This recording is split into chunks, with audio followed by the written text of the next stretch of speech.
On attend la confirmation, mais on sait qu'on est déjà en live, dans le fond. Ça dépend des fois. Est-ce que là, t'es pas en live encore?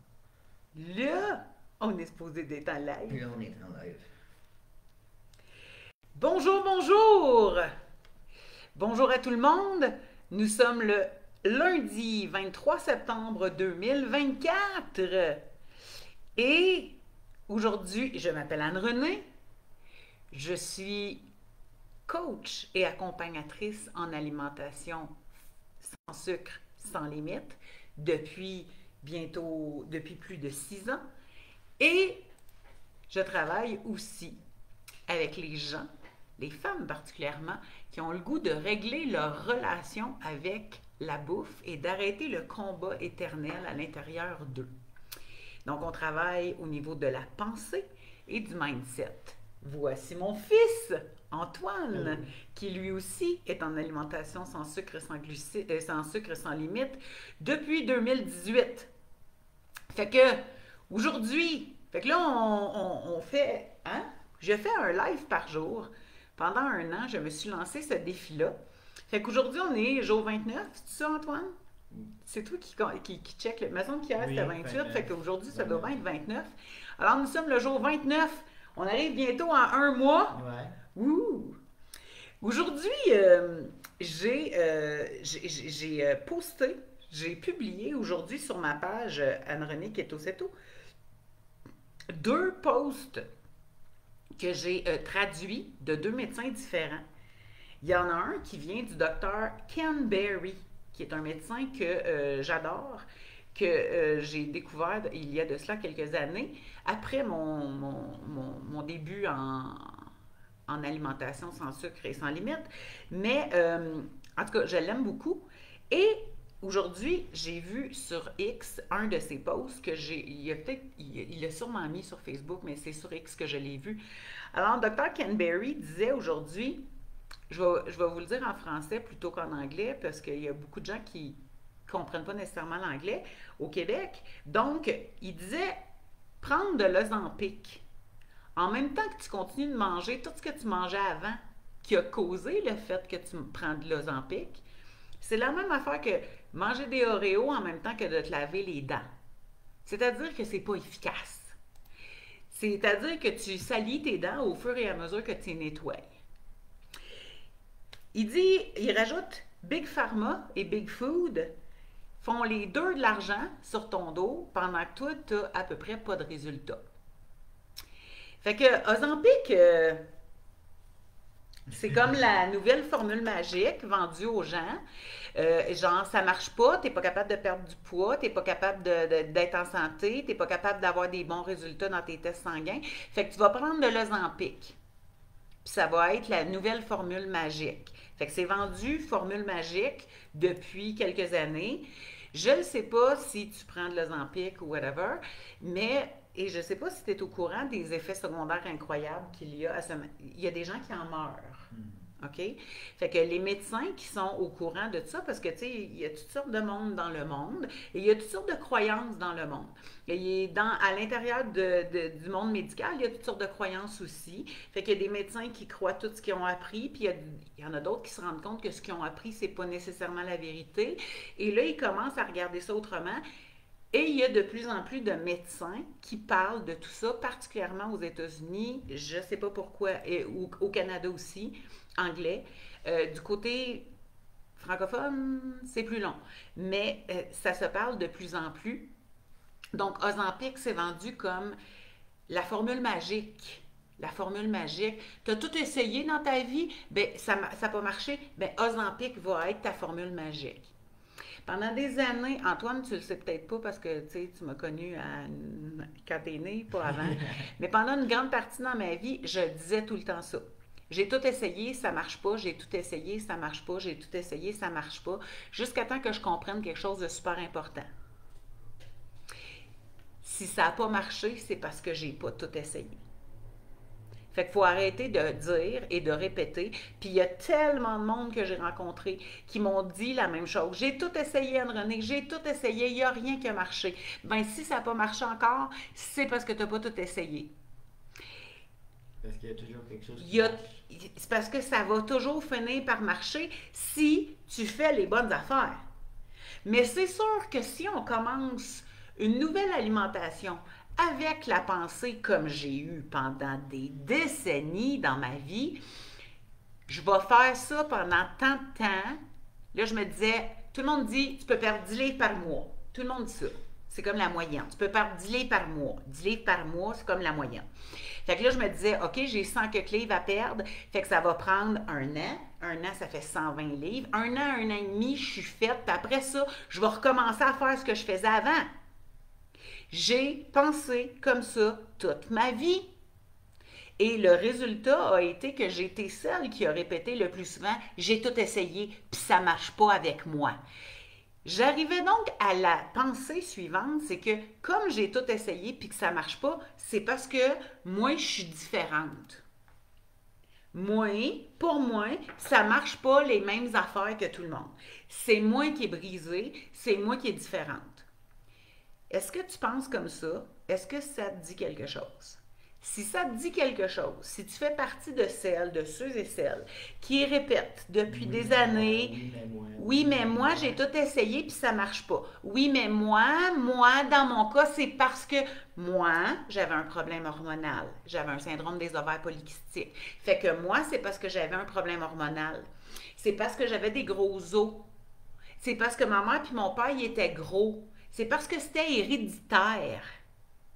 Mais voulez-vous bien me dire, avant les années 70, il n'y avait pas de gros. Les gros, ils étaient comme genre minoritaires sur toute la planète Terre. Fait qu'elle est venue d'où, l'hérédité? On l'a inventé quelque part, l'hérédité. On s'entend-tu? On l'a hérité, on l'a inventé quelque part. On l'a créé quelque part, l'hérédité. Parce que c'est pas vrai, avant les années 70, tu regardes des photos, il y en a plein des photos qui datent d'avant les années 70, ou même dans les années 70 sur les plages. Les gens sont tous slim. Tout le monde est slim. Tu regardes une photo sur la plage aujourd'hui, tout le monde déborde de tout partout. La majeure partie des gens débordent de nos jours. Fait que donc, l'hérédité, c'est quoi ça? Ça vient d'où ça?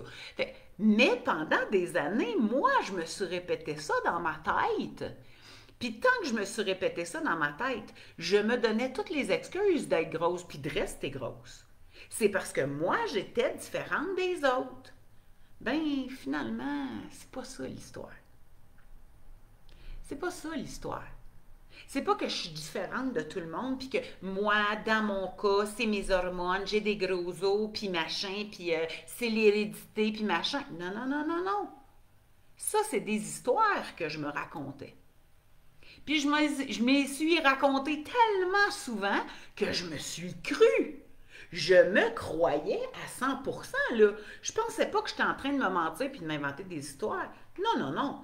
Puis en plus, tout ce qui se brasse dans la société, ça nous donne raison. Depuis que moi, je fais depuis 1978 que j'étais grosse. Pendant 46 ans, depuis que j'avais 6 ans. 1978, je suis dans 72. J'étais une des pionnières des grosses au Québec. Aujourd'hui, là, c'est rendu qu'il y a tellement de monde qui sont gros que c'est rendu à la mode. Ils les mettent en première page du bodywear, suit, machin, bathing suit, Sports Illustrated. Aujourd'hui, c'est rendu qu'on normalise ça et là, ça nous fait une excuse de plus. Ça nous fait une excuse de... Tu prends pas du Ozempic pour maigrir. Tu prends du Ozempic pour supposément guérir le diabète. C'est drôle, moi j'ai renversé mon diabète, j'ai pas eu besoin d'Ozempic. Mais c'est sûr que si tu es diabétique, un autre post que j'ai mis aujourd'hui du docteur James Di Nicolantonio, qui dit si tu es obèse à 30 ans, c'est parce que depuis que tu as au moins 20 ans que tu as commencé à avoir des mauvaises habitudes alimentaires. C'est pour ça que tu es obèse à 30 ans. Si tu fais du diabète à 40, c'est parce que ça fait depuis au moins que tu as 30 ans que tu manges trop de sucre. On sait que c'est plus que ça, mais au moins 10 ans que tu manges trop de sucre. Parce que le jour où ton médecin dit tu fais du diabète, là, c'est pas parce que tu as mangé trop de gâteaux au chocolat la semaine passée, là. Ça s'est pas déclenché parce que la semaine passée ou dans le dernier mois, tu as eu trop de parties, trop de mariages, puis trop de soupers avec des gâteaux, là. T'es pas diabétique après 5 gâteaux. T'es diabétique parce que ça fait des années, des décennies que tu manges beaucoup trop de sucre et que ton corps a développé une résistance à l'insuline. Puis quand tu es rendu diabétique type 2, le diabète type 2, là, moi, là, quand j'étais jeune, je le sais que toi, t'es jeune, fait que tu le sais pas, mais quand moi, j'étais enfant, le diabète type 2, on appelait ça le diabète sucré. C'était juste les grands-mamans qui mangeaient trop de tarte au sucre puis de tarte aux pommes qui avaient ça. OK? Les grands-mamans, là, ils étaient rendus vieilles, là. Tu pognais pas, tu n'avais pas ça du diabète à 50 ans quand que moi, j'étais jeune, quand j'étais enfant. Tu comprends-tu? Aujourd'hui, même les enfants de 8 à 10 ans, au Québec, 8 à 10 ans, ça a du diabète type 2. Ça fait du foie gras. 8-10 ans. C'est parce qu'on bourre nos enfants de sucre. Et on ne fait pas juste bourrer les enfants de sucre, on se bourre nous-mêmes de sucre. Et tout ça pourquoi? Parce qu'on a plein d'excuses, tout le temps. Puis quand là, on manque d'excuses, il y en a une nouvelle qui naît dans la société. Hein? À un moment donné, c'était la pollution. Là, à cette heure, c'est rendu que là, tu peux prendre du Ozempic, tu vas maigrir comme par magie, puis si jamais ça ne marche pas, c'est pas grave, on va te brocher l'estomac. Il n'y a rien là. Tu peux mourir sur la table tu peux mourir sur la table d'opération. On va te couper l'estomac en deux, fait que tu vas arrêter de manger, comprends-tu? Tu es tellement pas capable de venir à bout de ton esprit qu'on va te couper les organes en deux pour que tu arrêtes de manger. Y a-tu quelqu'un qui a déjà pensé à ça? Moi, là, comme j'ai été en super surpoids pendant des décennies dans ma vie, pensez-vous que j'y ai pas pensé? J'y ai pensé en tabarnouche de l'affaire. Je me suis dit, Chris, je suis pas capable. J'ai tout essayé, ça marche pas. Ils vont me couper l'estomac. Moi, je vais arrêter de manger. Sais-tu pourquoi j'ai pas fait ça? Un, parce que j'ai regardé les risques, ça n'a pas d'allure, là. Je sais pas combien il y a de pourcentage de risque que tu meurs sur la table. Je sais pas combien de pourcentage de risque qu'il y a à vivre avec un organe coupé de cette manière-là, puis il bypass les affaires, il déplugue, puis il te replugue autrement. Mais surtout, quand je me suis rendu compte que 80% des personnes qui ont recours à cette opération-là, 80%, après 2 ans, ont repris tout le poids. Il n'y a pas d'allure. Moi, j'ai connu quelqu'un dans ma vie, quand j'étais plus jeune, qui s'est fait faire ça. Là, c'était dans le temps, je sais pas, c'était avant que ma mère meure, donc c'était avant que j'aille 16 ans. Ma mère est morte, j'avais 16 ans. Donc, j'ai connu l'ami de ma mère, ça allait plus vite de passer par-dessus que de faire le tour, genre, OK? Bon, elle était énorme. Puis elle était courte en plus, fait que, tu sais, genre, cette personne-là s'est fait faire cette opération-là qui ne devait pas avoir le même nom à l'époque, je sais pas, c'était rare à l'époque. C'était les cas XYZ de... Ça me pique dans le nez. Bon, c'était les cas XYZ extraordinaires. Et cette personne-là, après 2 ans, elle a tellement mangé là, qu'elle a fait péter ses broches. Ouch. J'ai connu une autre personne, que je te dirai plus tard, que je ne les nommerai pas. J'ai connu une autre personne qui s'est fait mettre un anneau autour de l'estomac. Fait que c'est un anneau, fait que ça t'empêche de bouffer. Okay. La première fois que j'ai rencontré cette personne-là, je ne savais pas, moi, qu'elle avait un anneau. On s'en allait dans un restaurant qui chante à Gatineau, je m'en rappelle plus, je t'ai déjà raconté ça. Et c'est la première fois que je la rencontre, via un autre ami, fait qu'on est 4 ensemble. Et à un moment donné, puis c'est un buffet. Fait que dans un buffet, quand t'es une totoune, dans un buffet, tu te payes la traite, même, parce que tu payes un prix puis tu peux manger tout ce que tu veux. Fait que tu manges tout ce que tu veux. Ben écoute bien ça. On est assis, puis là, mais moi, je la connais pas. Je suis pas au courant qu'elle a un anneau autour de l'estomac. Et là, on est assis, puis là, on est rendu, je sais pas, moi, à la 2e assiette ou whatever. Et là, tout à coup, elle fait ça de même. Puis là, elle se lève, puis elle s'en va aux toilettes. Là, moi, je pense qu'elle s'en va vomir. Parce que c'est ça qu'elle a de l'air. Ouais. Et mon ami qui m'accompagne et qui la connaît, qui m'a introduit à cette personne-là, me dit, ben oui, mais c'est parce qu'elle a un anneau, fait qu'elle s'en va vomir pour pouvoir reprendre une autre assiette.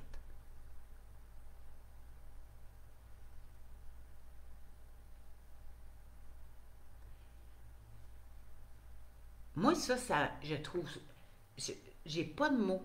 Tu vois-tu, j'ai pas de mots. Mais c'est pas la seule et l'unique personne qui est faite de même. Combien de fois, moi-même, je me suis donné toutes les excuses au monde pour bouffer dans ma vie.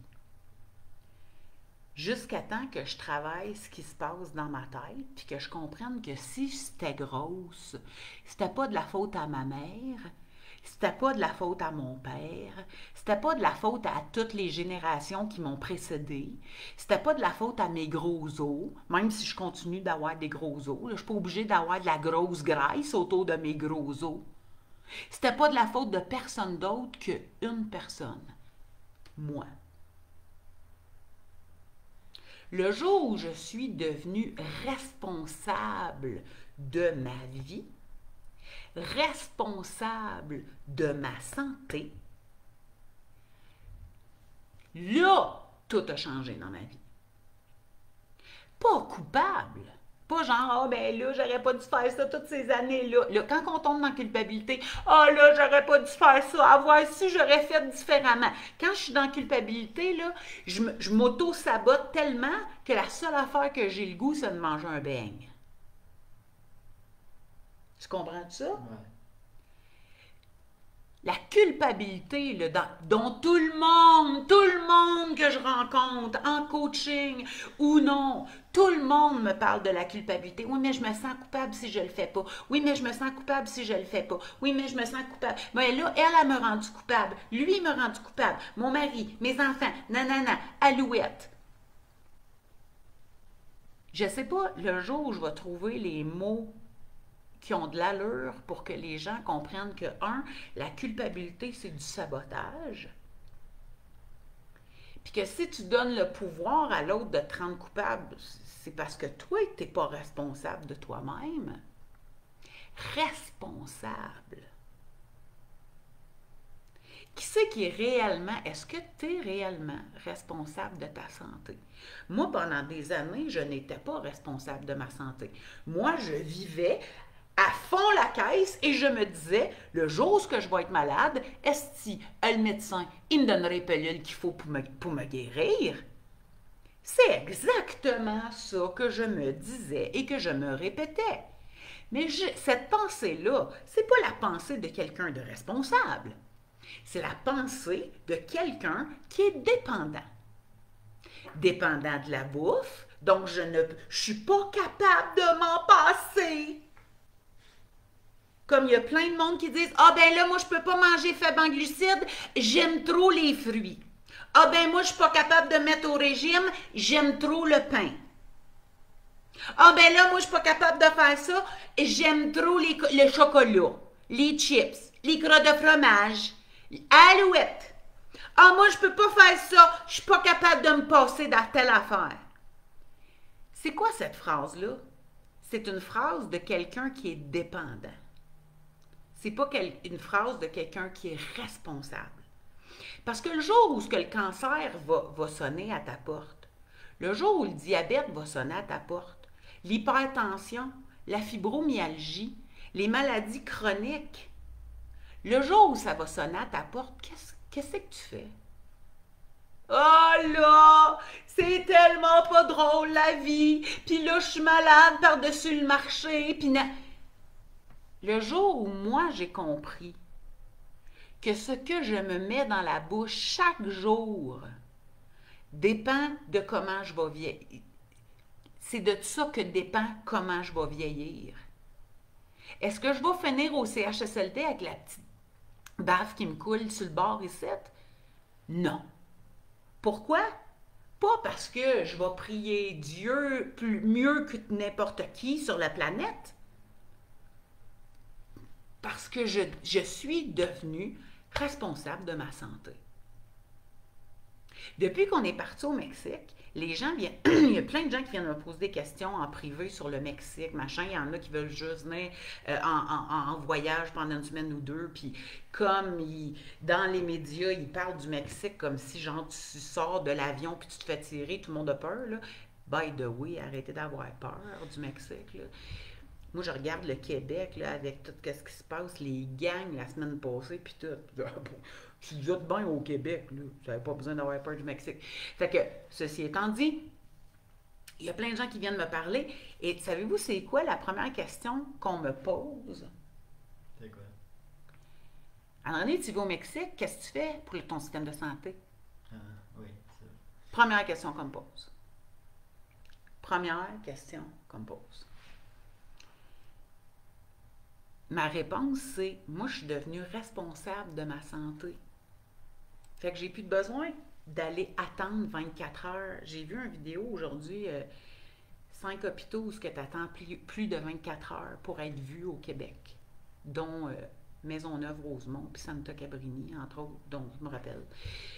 Une de Saint-Jérôme, je sais pas trop, en tout cas. 24 heures d'attente au système de santé gratis. Évidemment, quand j'étais au Québec, si jamais j'allais à l'hôpital, parce que j'étais vraiment malade, mais sinon, je n'y allais pas à l'hôpital. Je m'organisais chez nous, that's it. Là où j'ai été le plus voir le médecin de ma vie, c'est quand j'ai eu mes bébés, parce qu'ils nous disent qu'il faut qu'on passe notre vie à aller voir le médecin pour nos bébés, puis pour qu'ils soient corrects. Mais sinon, moi, j'ai évité ça toute ma vie parce que je trouvais ça ridicule d'aller attendre un minimum de 15 heures. Je vais à l'hôpital, c'est parce que je suis malade. Je ne suis pas supposée d'attendre 15-25 heures assis sur ta chaise. Tu es supposée de me voir. T'sais. Mais ça, c'est une autre histoire. Alors, les gens vont me poser la question, mais qu'est-ce que tu fais avec ton système de santé? Parce que si c'est pas gratis, on va mourir, on ne sera jamais capable de payer ça. T'sais. C'est comme ça, c'est ça les pensées. Fait que donc, moi, ma première réponse, c'est que je suis devenue responsable de ma santé. Est-ce que ça veut dire que je suis protégée de n'importe quoi? Non, bien sûr. Sauf que je sais que comme mes comportements, ce que j'ai comme comportement et alimentaire et au niveau de l'exercice physique, je sais que je fais ce que j'ai à faire. Or, par conséquent, si je ne me remplis pas d'un paquet... Des fois, je me demande si on a le droit, parce que de nos jours, la censure est grande, là, mais si je ne suis pas remplie de médicaments, si je ne suis pas remplie de chimiques, si je ne mange pas de produits transformés qui contiennent un paquet, je ne peux même pas sortir une étiquette parce que j'en ai pas chez nous, de la bouffe ultra transformée, des pizzas pochettes. Est-ce que vous avez déjà lu les ingrédients des pizzas pochettes que vous donnez allègrement à vos enfants et à vos petits-enfants? Avez-vous déjà lu ça? Pendant des années, j'étais inconsciente de ça, donc mes enfants ils ont déjà mangé des pizzas pochettes quand ils étaient enfants. Il y avait le TDAH collé dans le plafond d'ailleurs à l'époque. Il y avait les traits autistes collés dans le deuxième plafond d'en haut aussi à l'époque. Depuis qu'on a commencé à manger sans sucre, sans limite et sans produits transformés, c'est drôle, hein? Mes enfants, ils n'ont plus besoin d'aucune médication pour être concentrés. Ils n'ont plus besoin d'aucune médication pour leur anxiété. Ils n'ont plus besoin de rien. Parce qu'on a arrêté de s'empoisonner avec tous les ingrédients chimiques qu'on se mettait dans le corps. N'est-ce pas, mon fils? Qui, lui, est rendu à 18 ans. Et lorsqu'on a commencé à manger comme ça, tu avais 11 ans. Ouais. C'est ça? 11 ans. Tu peux-tu en parler, 2-3 mots, là, dire au monde? Mais... Fait qu'Antoine et Nicolas, mes deux fils, avaient 2 diagnostics. TDAH et autisme. Puis tu as déjà été médicamenté pour le TDAH. Terrain, me semble. Exactement. Comme tous les enfants. Super facile à obtenir. Tu vas voir le médecin, tu dis, moi, si je ne sais pas qu'est-ce qui se passe avec ces enfants-là, mais ils ne sont pas capables de suivre à l'école, puis ils vont me rendre folle. Elle prend son pad, puis elle te donne du Ritalin. Ouais. Simple de même. Tu n'as pas besoin de passer des tests, rien, là. Ritalin. Prends-en, temps par jour, whatever. Ouais. Mais après avoir... avant, dans ce temps-là où j'étais médicamenté, c'est comme. C'est dur à expliquer, mais la vie, c'est comme flou. Oups. C'était C'était flou pendant flou. que tu étais ces pilules? Pas pendant que je. Mais peu importe si je prenais les pilules ou non, c'était toujours flou. Puis c'était toujours. On dirait que je comprenais pas trop qu'est-ce qui se passait tout le temps. Je, Ouais. je flottais dans la vie. Genre. Mais c'était pas très plaisant. Ben, c'était pas très. Dans ta rien tête? dans ma tête. Tu es en train de raconter Ouais, comment ça se passait dans ta comment ça se tête. passait dans ma tête, comment je voyais les affaires. J'étais comme pas là à 100%. Mais depuis que je vais en CETO, juste dans les premières semaines, j'étais comme plus alerte. On dirait je vivais. Enfin, je me rappelle une fois, j'étais tellement plus. C'était tellement plus clair que j'avais l'impression que j'étais capable de focusser sur deux affaires en même temps. Plus que. T'étais rendu J'étais rendu multitasking. ouais, c'est ça. T'étais même pas monotasking Non, avant. OK. c'est ça. J'étais à moitié tasking, mais là, j'étais rendu multitasking. C'est ça. C'est Fait que là, très tout bon. à coup, t'as commencé à avoir un focus C'est qui avait de ça, un l'allure. focus qui avait de l'allure, une attention qui avait de l'allure. J'étais plus, comment tu dirais ça, aware. Conscient. Conscient. Conscient. J'étais plus conscient en général de ce qui se passait. Et aussi un autre problème qui n'est pas très relié à l'autisme et le TDAH, c'est avant de manger cette eau, j'avais comme j'avais des maux de tête chroniques. Genre, Ah oui. au moins une fois par semaine, j'avais un gros mot de tête qui durait toute Un mal de tête. Ah oui, oui, oui, un gros mal de tête, c'est ça, qui durait toute la journée. Et Oui, il fallait qu'il aille se coucher. Il Fallait était que- comme out out of order. pour une journée. J'étais pas capable T'allais de jusqu'à fonctionner. vomir même. Oui, j'allais jusqu'à vomir tellement Ouais. que j'avais mal à la tête. Une journée me par tienne semaine, vraiment. il était malade. Il avait Ouais. mal à la tête. La journée qui se levait de même, on le savait que cette journée-là, il Ouais. allait être out of C'est order. ça. Et depuis que j'ai commencé à manger cette eau, fini. Fini. Plus jamais eu C'est plus jamais une arrivé. migraine aussi sévère que ça, que ce que j'avais avant. Est-ce que tu fais encore des migraines? Non, je fais pas encore des migraines. Voilà. Des Fait que fois, ça plus de m'arrive quand je Vicky. fais un écart de glucides, genre j'en mange trop une journée, puis 2 journées après, je vais avoir un mal de tête pendant la journée. Ça, c'est Mais important. c'est- Parce qu'il y a une différence entre je n'ai plus autant de migraines qu'avant Non. et je J'en ne ai fais plus. plus du tout de migraines. Ça revient Mais juste si quand jamais- je reviens à Voilà. Si jamais tu fais un écart, c'est-à-dire que tu vas manger de la Ouais, pizza un je vais vendredi manger une soir, coupe de pain, mettons, de la pizza, whatever. là, le mal de tête revient. Ouais, le mal de tête, il revient. C'est juste pour une journée. Puis après ça, c'est terminé une fois que je reviens à mon alimentation. Puis c'est jamais aussi sévère que ça l'était quand j'étais alimenté majoritairement au glucides. Ouais. Majoritairement aux glucides et aux produits Et aux produits transformés. transformés. Et aux huiles transformées. Mhm. Parce qu'on parle beaucoup de sucre. Moi, je crois que n'importe qui... C'est dur, hein? Des fois, il faut que je fasse attention.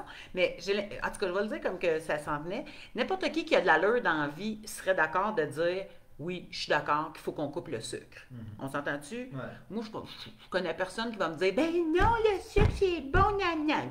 Il y a eu assez d'études pour démontrer que le sucre n'est pas Ouais. bon, que n'importe qui a un petit peu de jugeote est capable de savoir, c'est clair, il faut qu'on coupe le sucre. On s'entend Ouais, là-dessus. on s'entend. Là où il y a un problème majeur, je trouve, c'est que la majeure partie des gens croient que c'est juste le sucre blanc, raffiné. Ouais.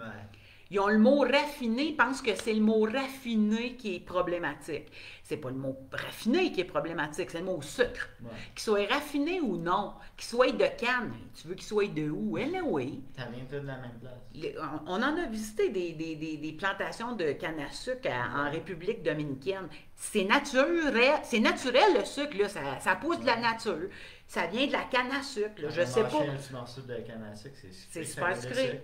Fait qu'une fois qu'on traite ça, cette bébelle-là, on peut faire du sucre blanc, du sucre brun, du sucre, toutes les couleurs, ce que tu veux. Il n'y a rien qu'à mettre un petit peu de spouch-pouch de couleur, puis ça fait la couleur que tu veux.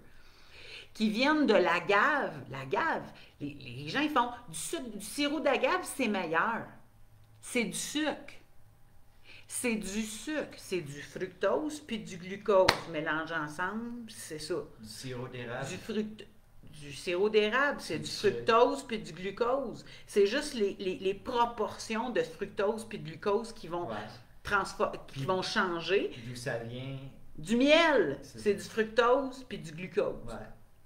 Peu importe si ça vient d'une abeille, de l'écorce d'un arbre, d'une Du sucre, c'est du plante. sucre. Qu'il soit raffiné, blanc, bleu, en jus, en pichenote, en granule, en carré, en sachet, dans un fruit. C'est quoi tu penses? Le sucre des fruits, c'est quoi tu penses? C'est du. Y a-tu quelqu'un qui peut me répondre à ça? Il y a une couple de personnes là, actuellement. Ouais. Toi, tu le sais-tu? Ça s'appelle comment le sucre des fruits? Fructose. Du fructose. Fructose. Fructose. Dans une banane, dans une pomme, il y a du fructose. Le sucre des fruits n'est pas meilleur que le sucre blanc raffiné. Parce qu'une fois qu'il est dans ton corps, là, une fois que ça rentre dans la machine chimique, dans la machine de molécules de ton corps, là, tu penses-tu que ton corps, il fait oh, check ça, comment qu'elle est fine. En m'envoyant un bon sucre de fruits. Celui-là, il va être utile. Oh, la tannante, elle m'a envoyé un sucre de barre de chocolat. Celui-là, on va l'envoyer dans ses faufounes. Fructose, c'est du fructose. Du fructose, c'est du fructose.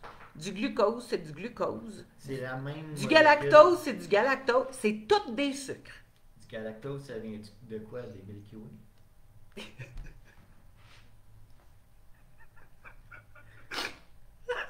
T'es drôle. C'est dans les féculents. Dans les bases. Les bons C'est dans les féculents, entre autres.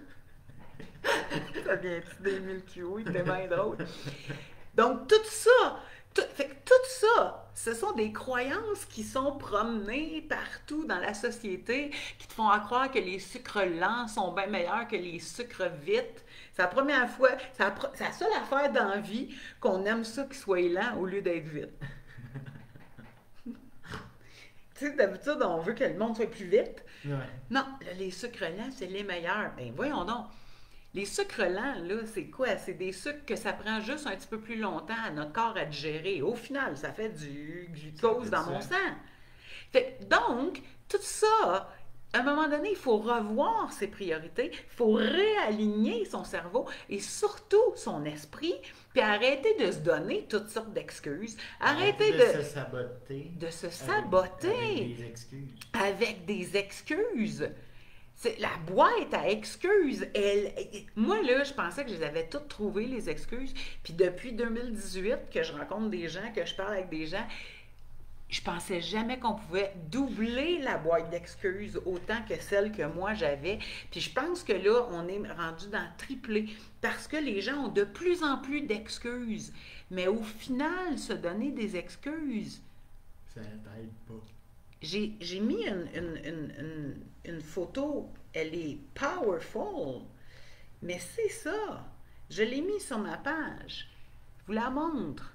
Je ne sais pas si on va réussir à voir. Alors, on a quelqu'un avec des. C'est écrit l'abus de substance. Fait qu'on voit un bras avec clairement quelqu'un qui prend de la drogue dure. Puis c'est écrit qu'on prend plusieurs formes. Puis en bas, on voit deux femmes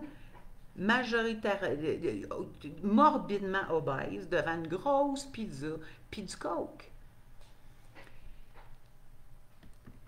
Les excuses que les alcooliques se donnent pour continuer de prendre de l'alcool ou celles que les gens qui prennent des substances des drogues, les excuses, c'est la même affaire que les gens qui se donnent des excuses pour continuer de bouffer. C'est le même principe. Moi, j'ai été comme ça la majeure partie de ma vie. J'avais les meilleures excuses au monde pour continuer de bouffer. Je me rappelle une fois, à l'époque, je travaillais à CSST, puis à un moment donné, les madames là-bas, ils avaient fait un groupe de Weight Watchers là, qui venaient nous voir sur l'heure du dîner, le genre mercredi, whatever. Évidemment, comme moi, je gagnais toujours la palme de c'est moi la plus grosse de toute la place. C'est sûr que quand ils ont parti le groupe de Weight Watchers, ils se sont dit qu'il allait avoir Anne-Renée. Ils sont venus me voir, tu sais. Et je me rappelle, au début, c'était comme genre, non, j'ai pas le goût. Puis je me rappelle d'avoir dit à un collègue de travail, de ce temps-là, ma vie est tellement minable que le seul plaisir que j'ai, c'est de bouffer. Vous m'enlèverez pas ça, esti. Et c'est ça souvent le problème, c'est que nos vies ne nous satisfont pas. Nous trouvons nos vies plates, nous trouvons nos vies qui manquent d'aventure, qui manquent de pep, qui manquent de quoi que ce soit, puis qu'il y a trop d'ostinate dedans. Fait que quand on a trop de peine, qu'on manque d'aventure ou de plaisir, ben il nous reste au moins toujours la seule et la grande béquille, la bouffe. Et comme la bouffe de nos jours est capable de nous offrir toute la gamme du moins sucré jusqu'au plus sucré dans le fond là-bas, que juste sniffer ça, je vais faire du diabète, bien là, il y a toutes sortes de plaisirs offerts. Et nous croyons, nous développons la croyance que c'est ça qui nous apporte une qualité de vie, qui nous offre du plaisir dans notre vie. Et c'est le plus grand mensonge dans lequel nous acceptons de vivre et nous y levons. Ça veut dire qu'on aime ça être là-dedans, ça nous réconforte, on n'a pas besoin de faire d'efforts, on a juste besoin d'ouvrir la bouche, puis le plaisir rentre là. On vous fera un live sur qu'est-ce que ça a comme effet nocif, le fait de se contenter de petits plaisirs qui viennent de la bouffe, qui, ce plaisir-là, va ne faire que sécréter de la dopamine, alors que la vraie hormone du bonheur, c'est la sérotonine. Alors, on peut être dans l'illusion du plaisir et du bonheur parce qu'on se pompe de la dopamine avec un gâteau, un cheesecake, une barre de chocolat, machin. On peut faire des choses qui vont booster la production de la sérotonine qui va nous rendre vraiment heureux. Vraiment heureux. On en parlera dans un autre live. Fait qu'on peut vivre dans l'illusion ou on peut devenir responsable de notre vie, prendre en main notre santé, notre bien-être, notre bonheur, transformer notre vie pour qu'elle nous satisfasse mieux et de cette manière-là devenir vraiment des êtres libres et heureux. Ou on peut faire ce que l'on fait depuis des décennies, continuer de se leurrer, continuer de se mentir, continuer de se saboter en invoquant toutes les excuses du monde parce que c'est bien trop dur et rester empiriquement malheureuse. Mais comme j'ai lu la semaine dernière, je ne me rappelle pas c'est qui, c'est Wayne Dyer qui disait ça, il y a une lumière extraordinaire à l'intérieur de chacun de nous. Ne mourrez pas en l'ayant gardé enfoui à l'intérieur de vous. Est-ce que tu es prête à faire face? Est-ce que tu es prête à devenir responsable réellement de ta vie? Si oui, j'attends tes commentaires. Tu peux venir me parler en privé si tu veux. Mais est-ce que tu prends conscience que tu fais partie de ces gens qui sont toujours dans les excuses ou non? C'est la réflexion que je te laisse ce soir et j'aimerais à ça avoir les commentaires. Arrêtez de vous cacher. Commencez à le dire. Commencez à prendre conscience réellement. My God, c'est vrai. Je me cache la face dans du gâteau, je me cache la face dans de l'alcool ou dans des alcools sucrés, ça a l'air des gâteaux. C'est vrai que je fais ça. Ah, peut-être que j'ai pas tout essayé finalement. Peut-être que la chose la plus importante que je dois changer, c'est commencer par travailler ici, puis ça, j'ai jamais essayé ça. Peut-être. Qu'est-ce que t'en penses? On va attendre tes commentaires ci-bas, puis on va te lire. Bye bye! Bonne semaine! Salut! Bonne semaine!